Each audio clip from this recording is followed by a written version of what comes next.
Thank you so much, Flavia, for the opportunity to speak here and for Archana too for agreeing to accept me. It's really a big honor to be here and share this topic with you. And luckily my slides are working. So these are my disclosures, none of which are relevant for today. Believe it or not, I'm also starting with Malcolm Gladwell. So this is another great book called Blink, which I think is actually really relevant to all of us as surgeons. And Gladwell in this book talks about how sometimes you have to make gut decisions, go with your brain. When we walk into a room, it's really important for us to know if that patient is sick, if they need surgery, if they need something else. It's innate to our success as a surgeon. But sometimes those gut spontaneous reactions aren't right. And that's where your history comes in and you may have bias. So we don't see the world as anybody else in this room sees it. We see the world how we are. And it's important to understand that your perspective is different.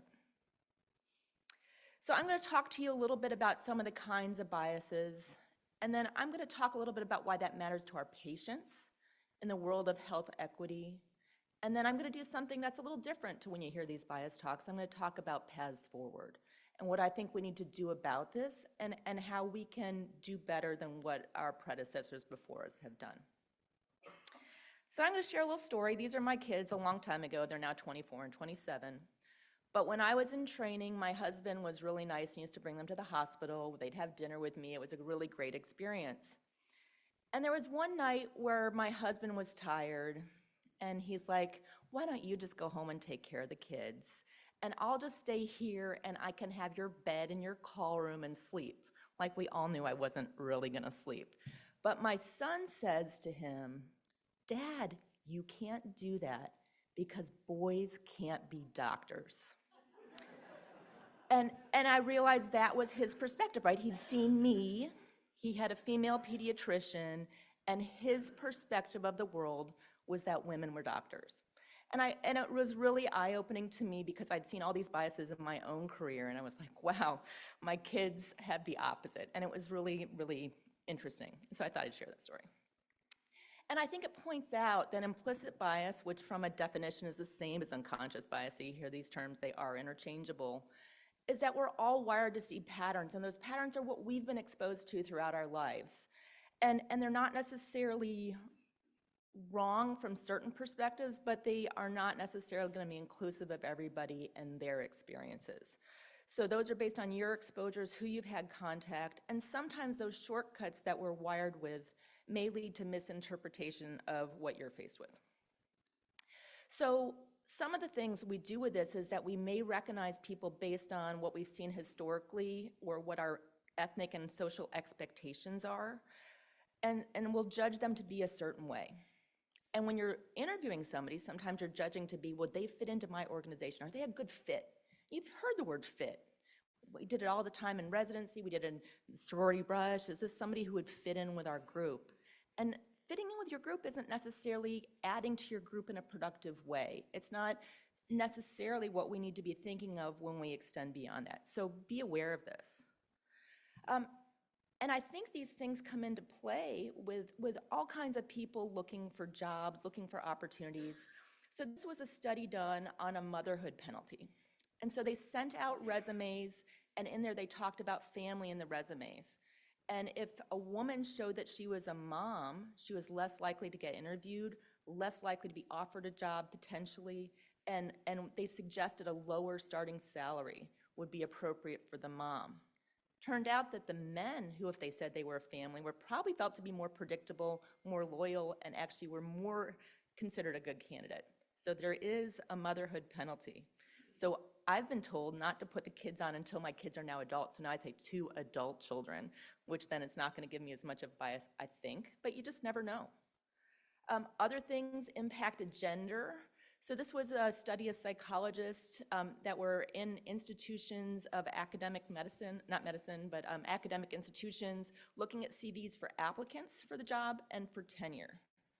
And these were, faculty looking at these things. In psychology, you would think they'd be aware, but the CVs for the New applicants, if they were male candidates, just on paper, these weren't really men, they were felt to be a better candidate, they were felt to have better experience, and again, were more worthwhile being employed.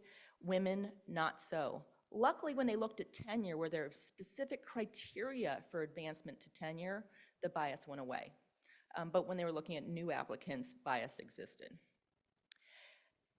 Just looking at the world of books, and you look at how characters in these books are described, these are how females are described and how men are described. And you look at the things, women, beautiful, lovely, gorgeous, fertile, great. And you look at the male categories, just, sound, righteous. And you think these are characteristics you can see describing men and women. But if you think about leaders, how many of those adjectives actually describe a leader? And very few of the common things that we describe women as are common terms that you would associate with a leader. And this is just looking at reviews, performance reviews from an institution of women and men in their institution. And the terms used, again, the women had many more negative things associated with them than the men did. So women are less likely to be promoted. We don't ask, and we're less likely to leave, so there's not as much of an impetus to do a retention package. So we start out behind, and that leads to less opportunity. And this was actually studied in terms of if a candidate was ready for promotion, how do you decide that? And if you look on their historical function and historical success, the women were actually outperforming the men in many of these organizations, but the managers were all thinking the men had more potential. So if you do the promotion based on potential or perceived potential, which is just subjective, the men outperformed. If you looked at all the hard data, the women were outperforming, but they still weren't promoted. And let's talk a little bit then about ethnicity. Again, similar survey to what I showed before, where they were just changing the names to male or female names. Here's changing the names to traditionally white names or traditional African American names. And the white candidates were more likely to get called back for interviews. And again, it was just solely different based on the name manipulation. Higher quality resumes were more successful for whites than for African Americans too. So we are seeing this regardless of perceived equal employer, opportunity status, all these things, it's real. All of us have implicit bias. I'm talking about it a little bit. You can actually test your implicit bias. So if you go on this website, it's called Project Implicit through Harvard. You can actually pick the different kind of biases you could potentially have. I did two. I did the gender, career, and I did the race. And it's embarrassing. You go through it. I'm sitting here talking on this topic. I have these biases. I found that it was there. My mom was home. She cooked, so I consider that more of a female activity, although that doesn't happen in my house. So I think it's good to have this awareness of what your biases are so that you can then address them. So I suggest you start there. And why does this matter? Well, if you look at the best performing groups, I talked a little bit about it, but you need to have people from different backgrounds in the room to bring in those different ideas, different concepts, and you're gonna outperform people who are all the same. And so this is one study that was looking at collective intelligence with a video game and an architectural design, but the highest individual member was always outperformed by a high performing group with different people. And you probably know this best from Trivial Pursuit. If you have a team that's all just like you might be really great at sports, but you might miss the arts and leisure questions. We probably are all good at science and nature because we're all physicians in this room, but to be strategic in that, you want people who are different. Escape rooms is the new thing that people are doing, and if you are just there by yourself, you're not gonna get out the door the same way you would if you had a team that's thinking differently. And diversity, again, that the people of different backgrounds helps with workplace innovation, you outperform competitors, and this is how you're gonna be better with any complex problem. And Wikipedia probably is one example of this. The encyclopedias of old are gone. You can't even sell them. They're dead books because Wikipedia is so much more up to date because more people are participating in creating that fund of knowledge. And our social media that we're seeing, like for the hernia, is dependent on that groupthink. So how do you figure out what diverse is? What should you be targeting when you're setting up something and you're trying to figure out where are you in this status. And you can use the US population if you're in the US as a reasonable target. And you can see here, this is where we are. We're pretty equal male and female, but we're still mostly white, but there's a good mix of other people. But I also say, look at your environment that you're actually at, and that's probably what you should target. So I'm now in Providence, much more diverse population, and this is the kind of population I think practicing in Providence we probably should be targeting for our faculty. But it's not just race and ethnicity. There's a lot of other ways that you can have diversity, age, experiences in other ways, religion, LGBTQ, all these things matter. So I just showed up at Brown. I've only been there 6 weeks. This is my residency class, and I am very proud to say that we've done an amazing job on diversity at the residence in Brown. Every class has at least one African American resident, which is extremely unusual, and we have a big LGBTQ population. So I'm really proud of it. I'm showing off a little bit on that today, and I think this is something that you can target if it's something important to you. So why does it matter in medicine? So I talked a little bit about being smart with innovation. I do think from a leadership standpoint that matters, but it also matters to our patients. And this is a study of Vietnamese women in the postpartum period, and they found that they were getting dehydrated and people couldn't figure out why. They were being offered water just like anybody else, but they found out that they weren't drinking it. Turns out, we have a variety of white doctors, they were not perceptive to the Vietnamese culture considers the peripartum period a hot period. And so if they were offered hot liquids, they would have drank them, but they didn't because it was culturally not considered safe for the baby and the mom. So really kind of crazy.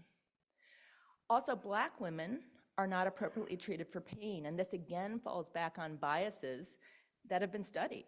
Medical schools and medical students feel that Black people have thicker skin, so they're less likely to have pain. 2/3 of first and second year medical students, crazy. And they said that they rated the Black patient pain as less. They were treated with less analgesia in children with appendicitis and adults with bone fractures. And women were even worse. Their pelvic pain was more often discounted, and 70% of Black women felt that they were not listened to by their physicians. So these biases are really affecting our patients. And the AMC agrees that if you can have providers that more closely mimic the background of your patients, they're going to be more likely to listen to advice, take advice, and actually get appropriate care. So there's a survey from the American College of Surgeons that was recently published in 2016, and they asked surgeons, do you believe that disparities in healthcare exist? So I'm just curious about you guys in the room. Do you believe it happens? Well, you guys are actually more in favor than the surgeons who answered this poll. Only 37% in 2016 believed that healthcare disparities existed. How about in your own practice? Does it happen? Some of you agree, most don't. Of the surgeons in the survey, only 12% believed it could have happened in their practice. So I believe we are actually not recognizing these things in our own patients. Why does that matter? Well, it's got impact on our workforce. It impacts future surgeons because trainees need to be able to see themselves in your shoes to want to continue in that career path. It has impact potentially in the leadership within surgery and the communities that we serve. So recent 12-year study of academic surgeons in the US, not surprising, we're mostly white and mostly male. Black and African female surgeons have been especially underrepresented in NIH grant recipients and tenure, and even in departmental leadership. And all this, again, has impact with traditional gender roles and people having bias against women that's not giving them the opportunities to succeed. And that bias results in inequitable treatment, stressful and unhealthy environment, and burnout. And some of the things that we do, we think helps us. So you're like, okay, I'm gonna set up a DEI committee. I'm gonna have the Black woman chair it. Well, that's extra work that you're putting on that person that nobody else is getting. And we don't give that person credit in terms of promotion for it. There's usually no money associated with it. So think when you put these things forward, what that impact really is.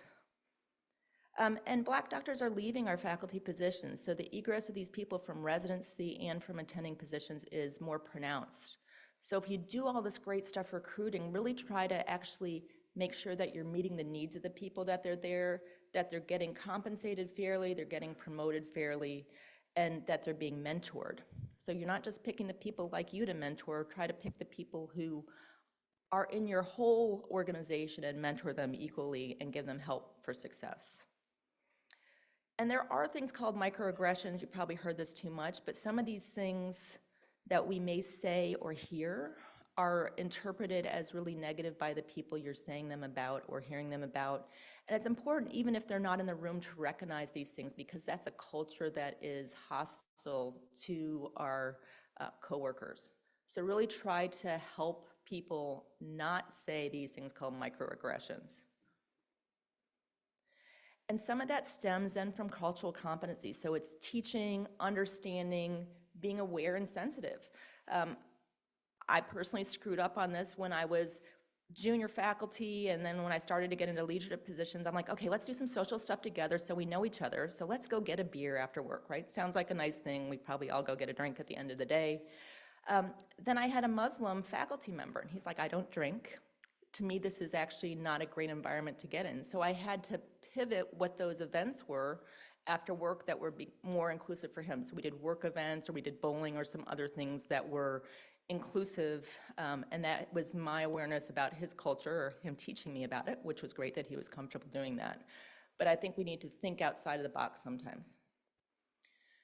And diversity in medicine is important. It makes a rich tapestry, as Maya Angelou pointed out. And if we can't now end our differences, because sounds like with this politics we definitely can't right now, hopefully we can at least make the world safe for a variety of people.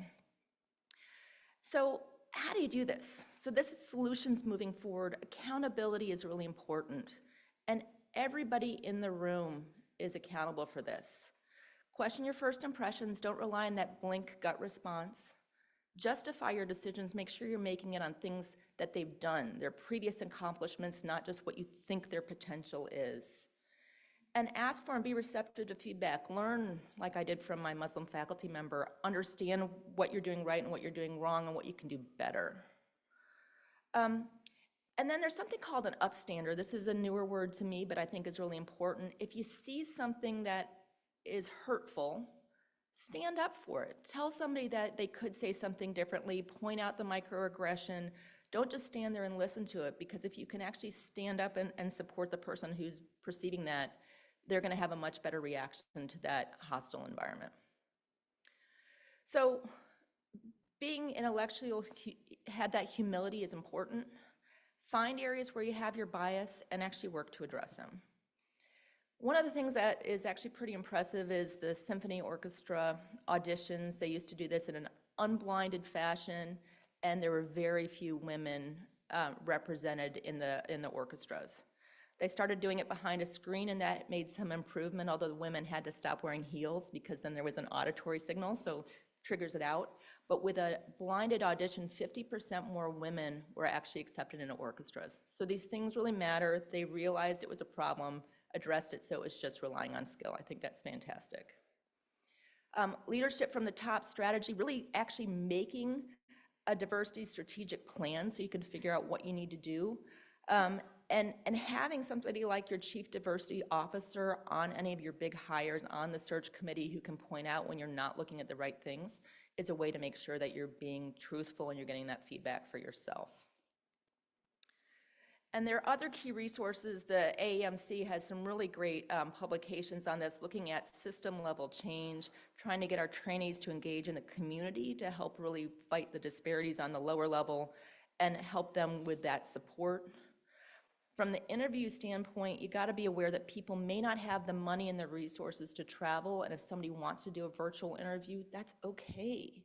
And to let them have that opportunity to do that and not say that they're not committed because they're not coming to you. They may have other pressures financially that you can't account for. So look at them on paper, look at their accomplishments, think about what they had to deal with. Some of our less resource lucky applicants may have had to work through school. That So they may have a few less papers, but they may have worked a lot harder to get where they were. So understand that too. What else can we do? So make sure your messaging makes sense and you're not excluding people based on your message. I applied and got a chair position. I did not apply for a chairman position. Think about those words when you have things out there. When you pick adjectives about what you're looking for, try not to make them things that are traditionally male or female in terms of what you're looking for. If you're looking at award applicants, what's really equal? And if you've got two people that are equal, what do you need? Could you actually enhance your diversity with picking the one who has something that's unique?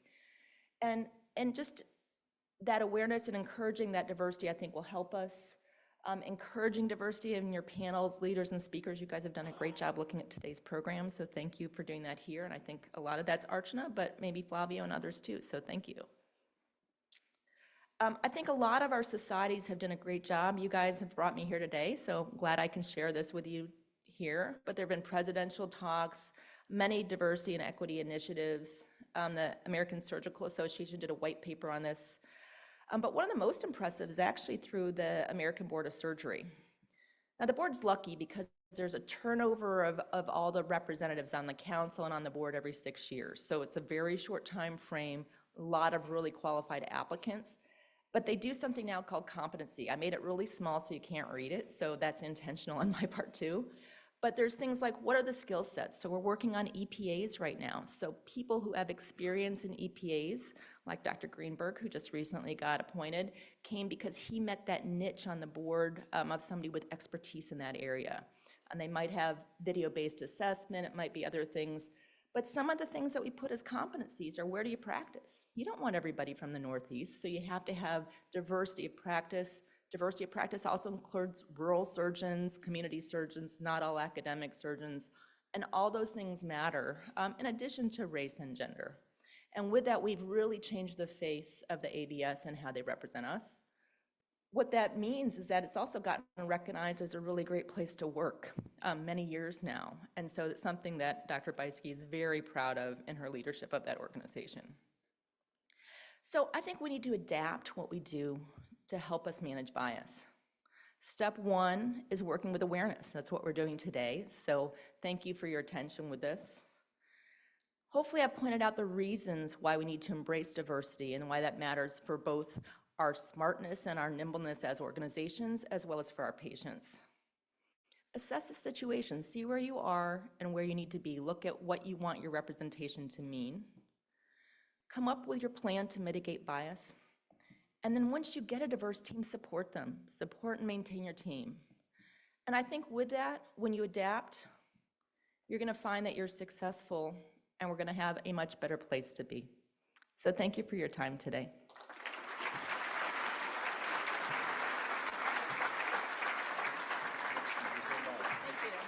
This one is yours. Oh, that's awesome. Thank you. Thank you so much.